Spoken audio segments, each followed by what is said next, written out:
시작하겠습니다. 비유 27번째 시간입니다. 제목은 주인의 명령이 종을 무익한 종으로 만든다. 그러니까 제목이고 누가복음 17장 7절에서부터 10절까지 말씀입니다. 너희 중에 누구에게 밭을 갈거나 양을 치거나 하는 종이 있어 밭에서 돌아오면 그더러 곧 와 앉아서 먹으라 말할 자가 있느냐?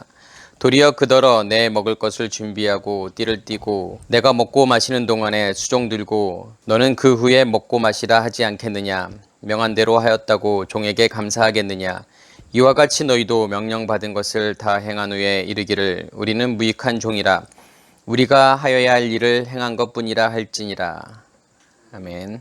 자, 17장에는 7절부터 10절까지 예수님께서 비유로 하신 말씀들이 나오죠. 근데 이제 17장 1절부터 내용들을 이렇게 보면은 어떤 내용들이 나오냐면 17장 1절에 보면은 실족하게 하는 것이 없을 수는 없으나 그렇게 하는 자에게는 화로다. 그러니까 다른 사람을 실족하게 하면 안 된다라는 내용이 나오죠. 그러면서 예수님께서 또 뭐라고 말씀하시냐면 형제를 용서하라고 말씀을 하시죠. 만일 하루에 7번이라도 내게 죄를 짓고 7번 내게 돌아와 내가 회개하노라 하거든 너는 용서하라. 용서하라는 내용이 나오고 그 밑으로는 어떤 내용이 나오죠? 믿음에 관해서 나오죠. 예수님께서요. 그래서 너희에게 겨자씨 안 할 만한 믿음이 있더라면 이 뽕나무더러 뿌리가 뽑혀 바다에 심겨지라 하였을 것이요 그것이 너희에게 순종하였으리라. 그러니까 겨자씨만한 믿음이 있으면 뽕나무가 뽑혀서 바다에 던지우는 그러한 일들이 일어난다라는 거죠. 그러면서 예수님께서 이 비유를 하시는 거예요. 보통 이제 우리가 보는 성경에는 밑에 약간의 간단한 주석들이 나오잖아요. 그렇죠?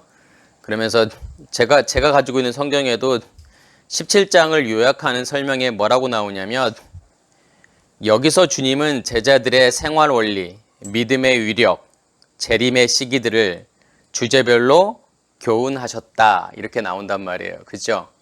우리가 이 말씀을 우리도 이런 식으로 알고 있다라는 거예요. 어떤 식으로 알고 있냐면 제자들의 생활 원리. 그러니까 제자들은 어떤 삶을 살아야 되는지. 제자들은 다른 사람들을 실족하게 하면 안 되고 형제의 죄를 용서해 줘야 되고 또 뭐냐면 믿음의 위력. 믿음이라는 게 얼마나 위력이 있냐면 뽕나무를 뽑아서 바다에 던지우라고 이렇게 하면은 겨자씨만한 믿음이 있다면 그러니까 겨자씨만한 믿음이라는 것은 가장 작은 믿음이잖아요. 그렇죠? 그러한 믿음이 있다면 뽕나무를 뽑혀서 바다에 던지우라고 해도 된다라는 거잖아요. 그리고 난 다음에 지금 또 종의 비유를 하죠. 그죠? 무익한 종의 비유를 하죠. 자, 그러면 이게 우리는 이제 그렇게 생각을 한다고요. 예수님의 이런 말씀을 보고서 제가 처음에 말씀을 드렸던 것처럼 다른 사람들을 실족하게 해서도 안 되고 또 다른 형제들을 용서해 줘야 되고 그리고 우리는 뭘 가지고 있어야 돼요? 믿음을 가지고 있어야 돼요. 믿음만 가지고 있으면 뭐든 다 할 수 있어요. 그리고 우리는 뭐냐면 결국은 무익한 종이라는 것을 늘 깨달아야 된다. 이 정도로 알고 있는 거잖아요. 말씀을요. 그렇죠? 그래서 마치 우리 믿음을 가진 자들의 생활 원리, 믿음을 가진 자, 우리 성도들은, 우리 예수를 믿는 사람들은 이렇게 살아야 돼라고 말하는 것 같잖아요. 그죠? 그러니까 그게 복음이 아니라는 소리예요. 이게 복음이냐 아니냐를 잘 구분해야 되는 게 뭐냐면 우리가 말씀을 지금 그렇게 알고 있다 그러면 그것은 복음이 아니라 뭐냐면 율법이라는 거예요. 왜요? 마치 생활의 원리라고 하는 것은 뭐예요? 나도 그렇게 살아야 된다라고 생각하는 거잖아요. 그죠? 이 말씀을 나도 내 행위로 실천하면서 이렇게 살아야 된다라고 말씀을 보게 되면 그것은 복음이 아니라 그것은 뭐가 된다? 율법이 된다라는 거잖아요. 그러니까 복음과 율법의 차이가 뭐예요? 그러면요. 같은 건데 사람들이 이 복음을 무엇으로 보고 있느냐예요. 이 말씀을. 누군가는 이 말씀을 율법으로도 볼 수 있고 이 말씀을 복음으로도 볼 수 있단 말이에요. 그 차이점은 뭘까요? 복음으로 본다고 하는 것은 뭐냐면 그 안에서 예수 그리스도를 발견하는 거예요. 그래서 그 예수 그리스도를 내 안에 간직하게 되면 결국은 뭐냐면 그 예수 그리스도께서 나를 무엇으로 바꿔 가시는 거예요, 결국은요. 하나님께서 원하시는 상태로 바꿔 가시는 거. 그것을 설명하는 건 뭐냐면 그게 설명하는 건 복음이에요. 그게 아니라 이 말씀을 가지고서 우리의 삶의 원리로 가져가게 되면 우리 크리스찬들은 예수를 믿는 사람들은 이렇게 살아야 되지, 이렇게 살아야 돼 라고 하는 것은 뭐예요? 그게 율법이라는 거예요. 그러면 우리는 잘 보시면 돼요. 내가 이 말씀을 가지고서 지금 이 말씀을 내가 어떻게 보고 있느냐. 율법으로도 볼 수 있죠. 그리고 그 안에서 숨겨져 있는 진짜 의미들을 깨닫게 되면 그 안에서 뭘 발견하게 되는 거예요? 그 안에서 복음을 발견하게 되는 거예요. 율법과 복음이 어떤 차이가 있는지를 좀 이해가 되시죠? 그러면서 나를 보는 거예요. 나는 지금 무엇으로 보고 있는가? 말씀을 지금 무엇으로 보고 있는가? 그런데 대부분의 사람들은 뭐냐면 지금까지 그렇게 살아왔다라는 거예요. 이 말씀을 보면서. 다른 사람들 실족하게 하면 안 되지. 다른 사람들의 죄를 용서해 줘야지. 그렇게 살았잖아요.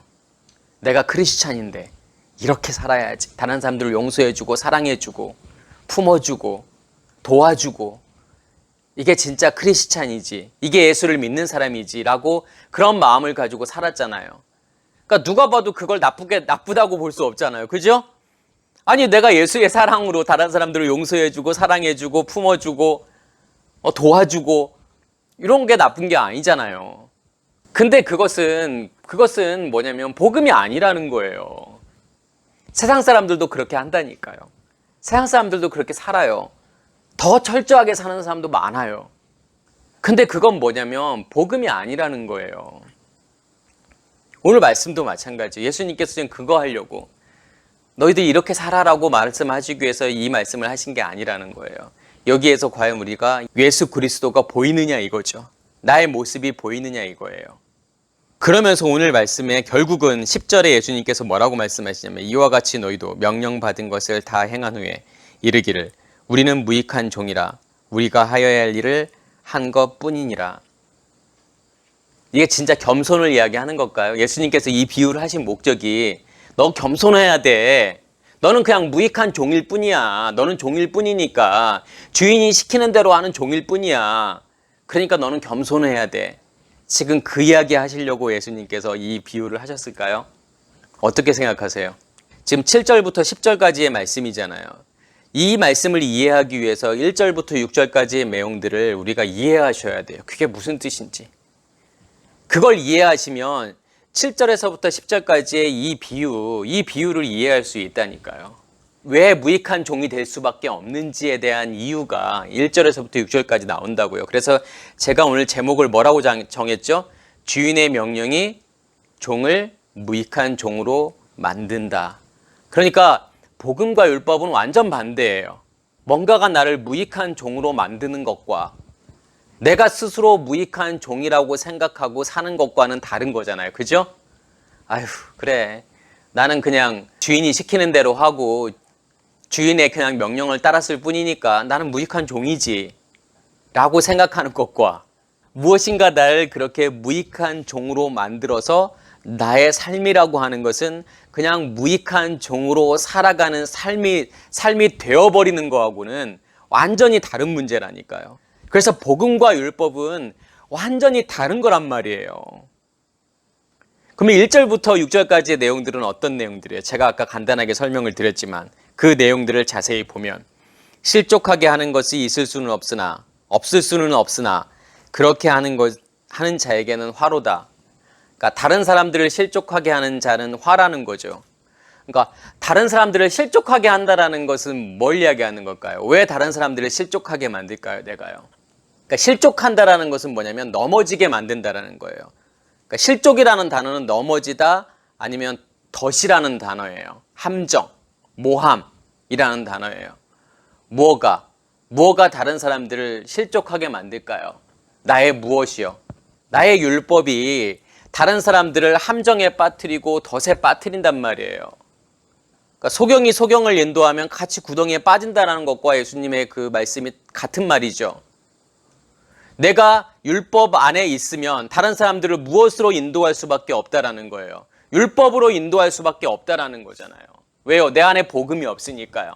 다른 사람들에게도 이 말씀을 그렇게 전할 거니까 무엇으로? 율법으로요.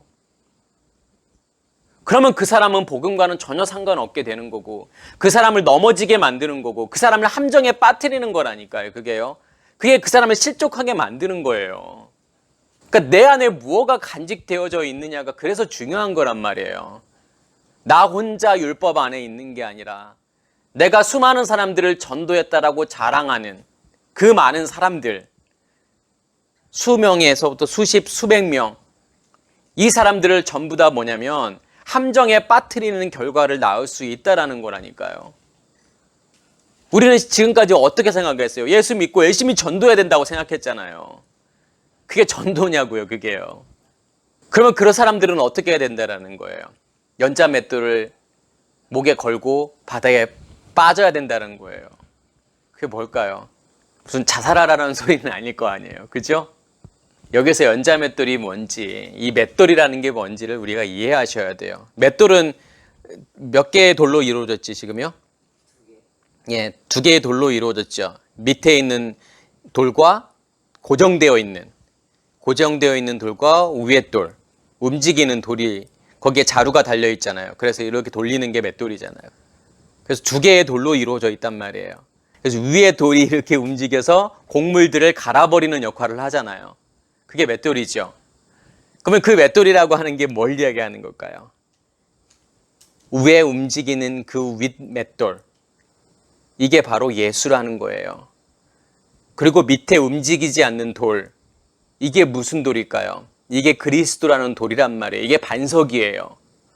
그 돌이 같이 이렇게 움직여졌을 때 어떤 결과물들이 나온다니까요. 곡물이 갈리는 그러한 일들이 나온다니까요. 그래서 우리가 에벤 그러면은 돌이라는 뜻이잖아요. 그래서 이 돌이라는 것이 누구를 이야기하는 거죠? 예, 예수 그리스도를 이야기한단 말이에요. 그래서 성경에는 수많은 돌에 관한 사건들이 나온단 말이에요. 그래서 에벤에셀 그러면은 뭐예요? 돌의 도움으로 우리가 이 전쟁에서 이겼어 라고 하는 거잖아요.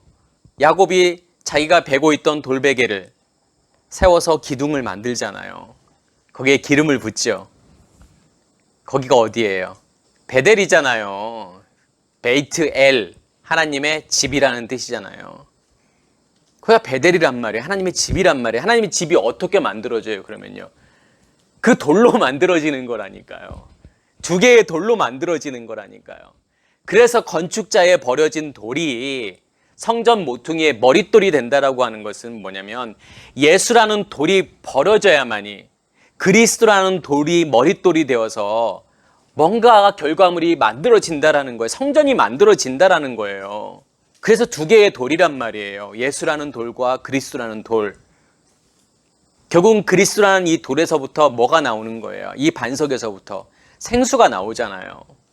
그래서 생수를 마시는 거잖아요. 지금 여기에서 쓰여지는 이 맷돌이라고 하는 것은 맷돌, 윗돌이를 이야기하는 거예요. 이 단어는요. 근데 그 윗돌은 누구를 이야기하는 거다? 야, 예수를 이야기하는 거란 말이에요.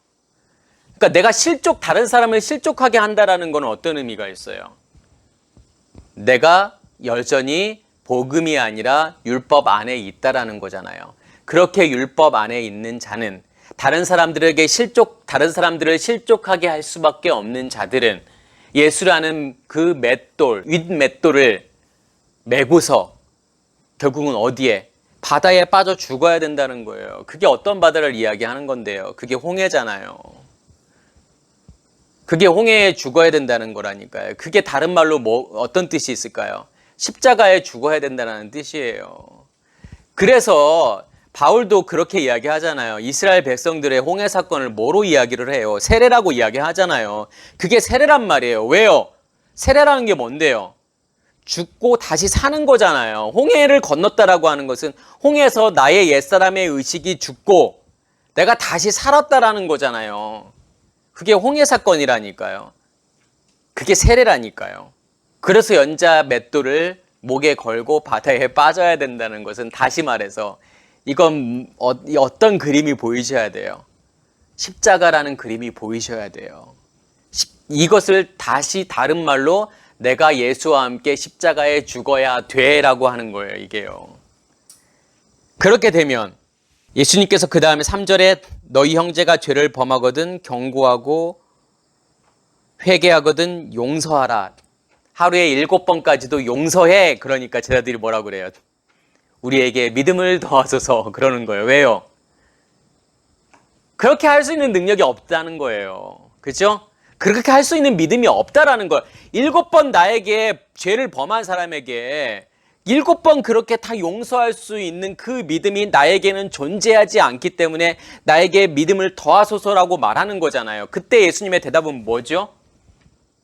겨자씨만한 믿음이 있다 그러면 뽕나무가 뿌리째 뽑혀 바다에 던지우라 해도 될 거라는 거잖아요. 그죠? 겨자씨만한 믿음이 뭔데요? 뭐가 겨자씨만한 믿음이죠? 자, 용서라는 것과 그러면 예수님께서 지금 용서를 이야기하는 거잖아요. 그러니까 용서와 믿음과 그러면 이게 무슨 상관이 있을까요? 용서하고 믿음하고 무슨 상관일까요? 예수님께서 갑자기 용서라는 이야기를 하다가 지금 믿음을 이야기한단 말이에요. 결국은 뭐가 있을 때, 이 믿음이 존재하고 있을 때 다른 사람들을 용서해 줄 수 있다라는 거잖아요. 근데 그 믿음은 어떤 믿음이다? 겨자씨만한 믿음이다. 근데 이 겨자씨만한 믿음이 의미하는 것이 뭐다? 예수의 십자가의 죽음을 통해서 우리 안에 심겨진 예수 그리스도의 생명, 그 예수의 생명이 내겐 뭐다? 겨자씨만한 믿음이다.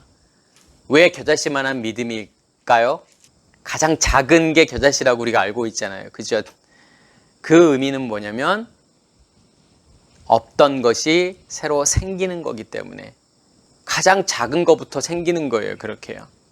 그래서 겨자씨만한 믿음이 의미하는 것은 예수 그리스도의 생명을 이야기하는 거죠. 십자가의 죽음을 통해서 예수 그리스도의 부활이 내 안에서 이루어졌을 때 그것을 성경은 무엇이라고 이야기하냐면 겨자씨만한 믿음이라고 이야기한단 말이에요. 그 믿음이 있을 때 여기서 뽕나무라고 지금 나와 있죠. 근데 이 뽕나무라는 정확한 뜻은 뭐냐면 무화과 뽕나무라는 뜻이 더 정확한 표현이에요. 왜냐하면 이 단어가 헬라어의 이 단어가 그 무화과 나무라는 단어하고 뽕나무라는 단어하고의 합성어란 말이에요. 그래서 어디서는 뭐 돌무화과 나무라고도 이렇게 번역을 한단 말이에요. 그러면 무화과 나무와 뽕나무의 합성어가 뭐냐면 여기서 말하는 뽕나무예요. 지금요. 정확한 명칭은 무화과 뽕나무가 되겠죠. 그러면 무화과의 특성과 뽕나무의 특성이 같이 결합되어 있는 단어가 뭐냐면 무화과 뽕나무겠죠. 무화과는 어떤 의미가 있을까요? 열매는 진짜 열매가 아니라고 제가 말씀드렸죠. 그 열매는 진짜 열매가 아니에요. 왜요? 성경에서 말하는 열매라고 하는 것은 씨 가진 열매를 이야기하는 거예요. 근데 이 무화과는 씨를 가지고 있는 열매가 아니란 말이에요. 그러니까 우리가 안에 톡톡톡 이렇게 터지는 그런 것은 그 씨가 아니에요. 그게요. 알죠? 그 수술이에요. 꽃받침이 수술을 덮어버려서 만들어진 게 무화과 열매란 말이에요. 그러면 무화과 나무 열매는 뭐냐면 결국은 진짜 열매가 아니라는 거죠. 그리고 뽕나무의 특성은 뭐가 있을까요? 이스라엘 지역에서 이 근동 지역에서 뽕나무는 어떤 특징이 있냐면 가장 큰 특징은 뭐냐면 뿌리를 넓게 뻗어요. 그래서 잘 뽑혀지지가 않아요. 그러니까 땅에 뿌리를 아주 딱 박고 있는 상태를 이야기한단 말이에요. 그게 뭘까요? 땅이라고 하는 것은 뭐냐면 우리 인간의 의식을 이야기하는 거예요. 그래서 땅과 하늘은 항상 이게 대조적이죠. 그럼 하나님의 의식이 머물러 있는 곳은 뭐냐면 하늘이라는 곳이죠. 땅이라고 하는 것은 뭐냐면 인간의 의식이 머물러 있는 곳이 땅이란 말이에요. 그럼 땅에 그렇게 꽉 뿌리를 내리고 있는 그 상태. 무화과나무는 그래서 우리는 무엇을 이야기할 수 있냐면 율법이라고 이야기할 수 있죠. 그 율법이 땅에 뿌리를 딱 박고 있을 때 그것을 무화과 뽕나무라고 이야기한단 말이에요. 그것을 뽑아서 바다에다가 던진다라고 하는 것은 아까 제가 어떤 의미가 있다고 그랬죠? 바다에 들어간다라고 하는 것은 세례를 이야기한다고 그랬죠? 십자가의 죽음을 이야기하는 거죠. 그렇게 할 수 있는 능력. 내가 율법 가운데 있는 사람을 거기서 뽑아서 바다에다가 던지울 수 있는 그 믿음이 결국 어떤 믿음이라고 했죠, 제가요? 겨자씨만한 믿음이라는 거예요. 근데 겨자씨만한 믿음은 누구의 믿음이다? 예수의 믿음이라는 거예요. 그래서 믿음이라는 단어를 우리가 생각할 때 그것은 나의 믿음이라고 생각하잖아요. 그렇죠? 그러니까 내가 믿는 거라고 생각한단 말이에요. 그렇기 때문에 우리가 다른 사람들을 향해서 뭐라고 하면 이 권사님 믿음 너무 좋으시네? 이 사람 믿음 너무 없어. 이렇게 판단하는 기준이 뭐예요? 우리는요. 어떤 행위들, 열심히 봉사하고 열심히 새벽 예배 나오고 헌금 많이 하고 그러면 우리는 뭐라고 생각하죠? 이 사람 너무 믿음이 좋아. 반대의 행동을 하는 사람들은 믿음이 없는 사람이라고 생각하잖아요. 그렇죠? 그러니까 우리가 믿음에 있고 없고의 기준은 뭐로 생각해요? 어떤 보여지는 것으로 판단한단 말이에요. 근데 성경은 그 믿음이라고 하는 것을 이 피스티스라는 이 믿음을 누구라고 정의를 하죠? 예수 자신이 믿음이라고 정의를 한단 말이에요. 그래서 이 믿음은 나의 믿음이 아니라 누구의 믿음인 거예요? 예수의 믿음이라는 거예요. 그러면 그 예수의 믿음이 내 안으로 들어오기 위해서는 어떠한 일들이 일어나야 돼요? 어떻게 해야 예수의 믿음이 내 믿음이 되는 거죠? 어떠한 일이 일어나야 돼요? 그러기 위해서는요. 그렇죠. 십자가에 죽고 다시 사는 일, 다시 말해서 십자가에 죽고 부활하는 일이 내 안에서 이루어져야만이 예수의 믿음이 내 믿음이 되는 거란 말이에요. 그랬을 때 그게 내 안에 있는 겨자씨만한 믿음이란 말이에요. 아니면 잘 보세요. 뭐가 겨자씨만한 믿음이에요? 뭐라고 알고 계셨어요? 지금까지요. 겨자씨만한 믿음. 겨자씨만한 믿음이 있으세요? 사람들한테 물어보세요.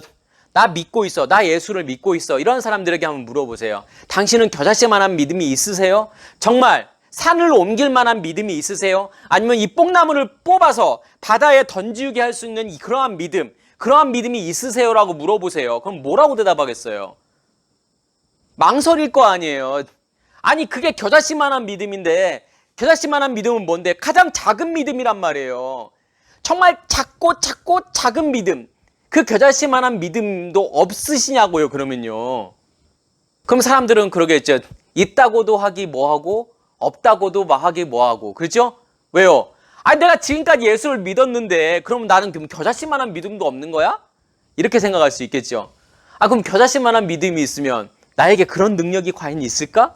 이 뽕나무를 뽑아서 바다에 던지우거나 이 산을 들어 움직여서 바다에 던지우는 그러한 능력이 나에게 과연 있는 걸까?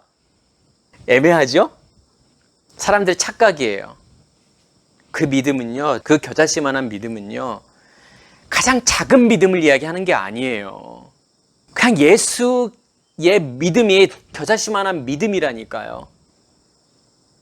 예수를 내 안에 간직한 것이 그 예수가 십자가에 죽고 부활해서 내 안에 그 생명이 심겨진 것이 가장 작은 믿음이란 말이에요. 예수의 믿음이니까요. 그러면 가장 큰 믿음은 뭐예요? 뭐가 가장 큰 믿음이에요? 이야기 못하겠죠. 아니 겨자씨만한 믿음도 있는지 없는지 잘 모르겠는데 어떻게 가장 큰 믿음? 상상도 못하겠는데 예수님께서 뭐라고 말씀하세요? 너희가 나보다 더 큰 일을 하게 될 거야. 그 말은 무슨 말이에요? 더 큰 믿음을 소유하게 될 거라는 거잖아요. 그게 뭔데요? 그게 그리스도와의 연결되어서 그리스도가 나의 주인이 되고 나의 머리가 되는 거라니까요. 그게 가장 큰 믿음이라니까요. 이해가 되세요? 가장 작은 믿음은 예수의 믿음이란 말이에요. 가장 큰 믿음은 그리스도의 믿음이란 말이에요. 그 예수가 내 안에서 죽고 그 생명이 내 안에서 심겨지게 되면 그게 불이잖아요. 그리고 성령이 우리 안에 임하시게 되고 에메트 그리스도와 진리이신 그리스도와 내가 연결이 되어서 그 그리스도가 하늘로부터 땅으로 뚫고 들어와서 나의 땅을 점령해 버렸을 때 그게 그리스도의 믿음이 된다니까요. 그게 그리스도의 믿음이란 말이에요. 그게 가장 큰 믿음이라니까요. 그래서 우리가 엘리야와 엘리사를 생각해 보세요. 엘리사가 원했던 게 뭐예요? 갑절의 영감이란 말이에요. 그 갑절의 영감이 뭔데요? 그게 그리스도의 믿음이란 말이에요. 더 큰 일을 할 수 있는, 엘리야보다 더 큰 일을 할 수 있는 그 큰 믿음이라고 하는 것은 뭐예요? 그 그리스도의 믿음이라니까요. 그래서 엘리야와 엘리사를 이야기할 때 예수 그리스도를 우리가 생각하셔야 된단 말이에요. 그래서 예수는 떠나야 되는 거고 엘리야는 떠나야 되는 거죠. 모세는 떠나야 돼요. 그야 누구를 통해서? 여호수아를 통해서 더 큰 일을 하시는 거예요. 더 큰 일이 이루어지는 거예요. 기업을 받는 거란 말이에요. 엘리야가 떠나야만이 엘리사를 통해서 더 큰 일을 하게 되는 거라니까요. 예수가 떠나가야만이 그리스도를 통해서 우리 큰 믿음으로 더 큰 일을 하게 된단 말이에요. 그래서 예수님께서 너희가 나보다 더 큰 일을 할 거라고 하는 것은 결국은 뭘 이야기하는 건데요? 그리스도로 하는 일이란 말이에요. 그게요. 지금 오늘 성경은 지금 그 이야기 하는 거예요. 먼저는 네가 죽어야 돼. 네가 홍해에서 죽어야 된단 말이야. 그리고 그 생명이 너희 안에 심겨지게 되면 그게 겨자씨만한 믿음이야. 그 믿음으로 너는 누군가를 다시 그 홍해에다가 집어넣는 그 세례를 베푸는 그런 일을 너도 하게 될 거야 라는 거잖아요. 예수의 믿음이 내 안에서 존재하고 있다면 그런 일이 이루어질 거라는 거예요. 근데 율법 안에 있으면 그런 일들이 이루어지지 않는다니까요. 지금 오늘 이 말씀은 내가 어떻게 예수와 함께 십자가에 죽고 그 예수의 생명이 내 안에 심겨져서 나도 예수와 예수께서 하셨던 그 일들을 나도 어떻게 하는지 지금 그 일을 보여주는 거란 말이에요. 그게 용서라니까요. 얘가 왜 용서를 못할까요? 왜 용서를 못하죠? 우리가 생각하는 그런 용서가 아니에요. 나에게 어떤 물질적인 육체적인 피해를 줬을 때 그것을 그냥 무마시켜 주는 거, 그게 용서가 아니라니까요. 성경에서 말하는 용서는요. 성경이 말하는 용서는 뭐예요, 그러면요? 뭐가 성경이 말하는 용서죠? 이 사람의 죄를 사하여 주는 것이 용서라니까요. 애굽에서 끄집어내는 게 용서란 말이에요. 애굽에서 끄집어내서 홍해를 건너서 광야로 끄집어내는 것이 성경이 말하는 용서란 말이에요. 근데 그 용서는 무엇으로 할 수 있다라는 거예요? 율법으로는 할 수 없다라는 거예요. 무엇으로 할 수 있다라는 거예요? 예수의 믿음이 내 안에 존재했을 때 할 수 있다라니까요. 그게 어떤 믿음인데요? 그게 겨자씨만한 믿음이란 말이에요. 그 겨자씨만한 믿음이, 다시 말해서 예수의 십자가의 죽음과 부활을 통해서 얻어지는 그 믿음이 우리 안에 존재하고 있을 때 우리가 그렇게 할 수 있다라는 거예요. 다른 사람들을 용서할 수 있다라는 거예요. 다른 사람들을 애굽에서 끄집어내서 광야로 그렇게 인도하는 일들을 우리가 할 수 있다라는 거란 말이에요. 그리고 난 다음에 예수께서는 이 비유를 하시는 거잖아요. 뭐가 이 종을 무익한 종으로 만드는 거예요, 결국은요? 뭐가요? 주인의 존재 자체가, 주인의 명령이, 주인의 말씀이 그를 뭘 하게 만드는 거예요? 무익한 종으로 만드는 거라니까요. 왜요? 뭐가 그를 움직이게 만드는 거예요, 지금요? 종을 뭐가 움직여요? 주인이요. 주인 자체가. 그러면 주인으로 설명되어지는 게 뭔데요? 주인의 명령이잖아요. 주인의 명령이 이 종을 그렇게 하게 만든다니까. 열심히 일하고 집에 돌아와서 주인 섬겨주고 모든 일을 하고 그 다음에 내가 먹고 마시고. 우리도 똑같다니까요. 뭐가 우리를 다른 사람을 실족하지 않게 만들고 뭐가 다른 사람들을 용서하고 이런 일들을 할 수 있을까요? 뭐가 종의 일이에요? 주인이 종에게 명령한 일이 뭐예요? 예수님께서 승천하시면서 뭐라고 말씀하시죠? 마태복음 28장에요. 하늘과 땅의 모든 권세를 내게 주었으니 그러므로 너희는 가서 모든 족속으로 제자를 삼아 아버지와 아들과 성령의 이름으로 세례를 베풀고 내가 너희에게 분부한 모든 것을 가르쳐 지키게 하라. 볼지어다 내가 세상 끝날까지 너희와 항상 함께 있으리라. 이게 예수님의 명령이잖아요. 이게 주인의 명령이라니까요. 근데 그것을 할 수 있는 능력은 뭘까요, 결국은요?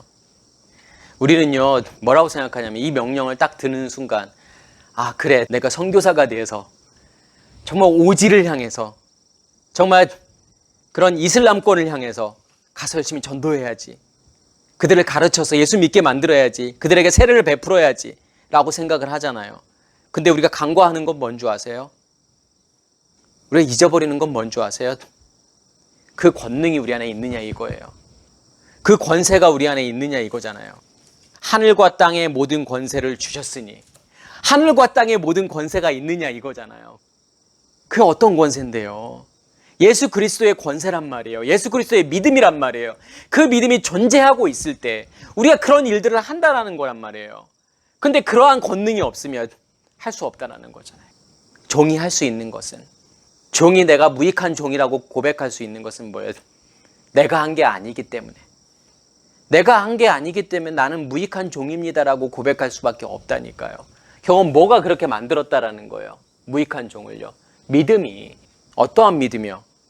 예수 그리스도의 믿음이, 그 겨자씨만한 믿음이, 그렇게 겨자씨만한 믿음으로 시작해서 그렇게 내 안에 충만한 믿음이, 그 권능이, 그 하늘과 땅의 권세가 나를 뭐 어떻게 하게 만드는 거예요. 결국은요, 무익한 종으로 하게 만든다니까요. 그게 우리 안에 믿음으로 존재해서 그게 나로 하여금 일하게 만든단 말이에요. 내 의로 하는 게 아니라요. 그 믿음이 나를 움직이게 만든다니까요. 그럼 우리는 뭐라고 고백할 수밖에 없을까요? 나는 무익한 종입니다라고 밖에 고백할 수 없잖아요. 그죠? 왜요? 그 믿음이 누구의 믿음인지를 너무나 잘 알고 있기 때문에, 이 믿음은 절대로 나의 믿음이 될 수가 없구나. 이건 나의 믿음이 아니라 이건 예수 그리스도의 믿음이기 때문에 나는 무익한 종입니다라고 고백할 수밖에 없다니까요. 이건 종의 겸손이 아니란 말이에요. 우리는 그러잖아요. 열심히 교회 가서 봉사하고 막 그래서 아이고 집사님 수고하셨어요, 권사님 수고하셨어요. 그러면 아이고 별려 아무것도 아닌데요. 그냥 저는 당연히 해야 될 일을 한 거죠.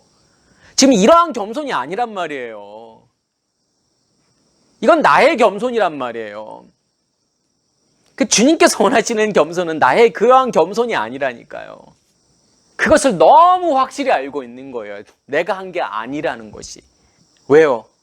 예수 그리스도께서 나를 바꾸어서 하늘과 땅의 나에게 권세를 주셨기 때문에, 권능을 주셨기 때문에, 그리스도의 믿음을 주셨기 때문에 그 믿음이 나를 움직이게 만든 거라는 거잖아요. 그렇죠?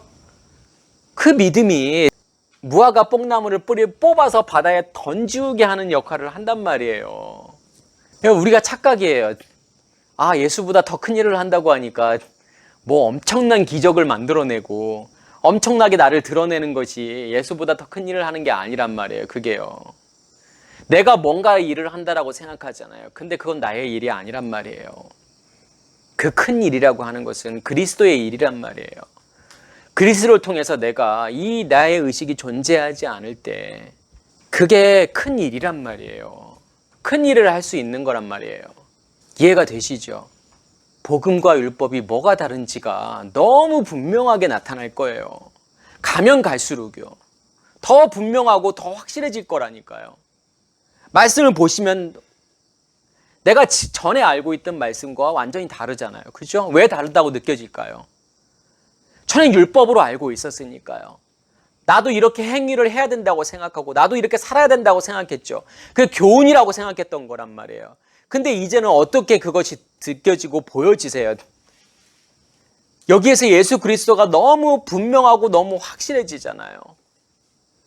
그러면 그 믿음이 내 안에 존재하고 있는지 아닌지가 너무 분명해지고 너무 확실해지잖아요. 우리도 마찬가지죠. 우리의 진짜 겸손이라고 하는 것은 뭐예요? 결국은요, 내가 존재하지 않는 것이 겸손이라니까요. 주님만이 존재하는 게 겸손이란 말이에요. 그랬을 때 우리의 고백은 뭐냐면, 주님이 하셨습니다. 나는 무익한 종입니다. 주님이 내 안에 계시기 때문에 이러한 일들이 일어나고 있군요 라고 말할 수밖에 없다라는 거예요. 이 말씀을 깨달으시길 간절히 소원합니다. 네, 마치겠습니다.